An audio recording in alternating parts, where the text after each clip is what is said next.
আজ সন্ধেবেলা আমি আর মা যাচ্ছিলাম কিছু কেনাকাটা করতে। তারপর মাঝ রাস্তায় এসে দেখি আমার ভাবি আর ভাইজি দুজনাই যাচ্ছে, তাই ওদের সাথে আমরা সবাই চলে যাচ্ছিলাম কেনাকাটা করতে।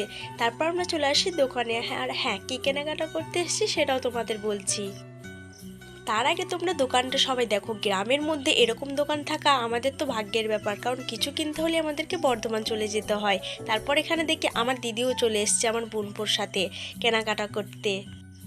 তারপর আমি কিছু চুড়িদারের ছিট এখানে দেখে নিচ্ছিলাম, আর এখানে দেখছিলাম আমার মায়ের জন্য কিছু শাড়ি, আর আমার বোনপো আমাকে কানে কানে বলে তারও লাগবে কিছু জামা কাপড়। আমার বোনপোর আবদার আমার কাছে সব সময় থাকে।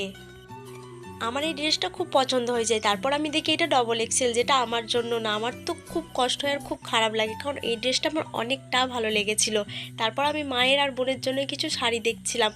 তারপর আমার পছন্দ হয় আমার জন্য কিছু ড্রেস, আর এখানেও দেখছিলাম আমার ভাইজির জন্য একটা ড্রেস, কারণ ও নেবে। তারপর আমার এই শাড়িটা আর আমার বোনপোর জন্য জামাটা নেওয়া হয়ে গেলে আমরা চলে আসি বাড়ি। আর হ্যাঁ, আমি অনেক কিছুই নিয়েছি, সেগুলো তোমাদেরকে চলো দেখাই।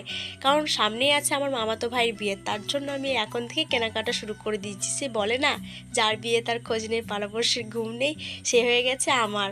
তারপর আমি নিয়ে নিই কয়েকটা কুর্তি, কারণ আমি ক্লাস করার জন্য প্রত্যেক দিন বর্ধমান আমাকে যেতে হয়, তার জন্য নিয়ে নিয়েছিলাম আমি এগুলো।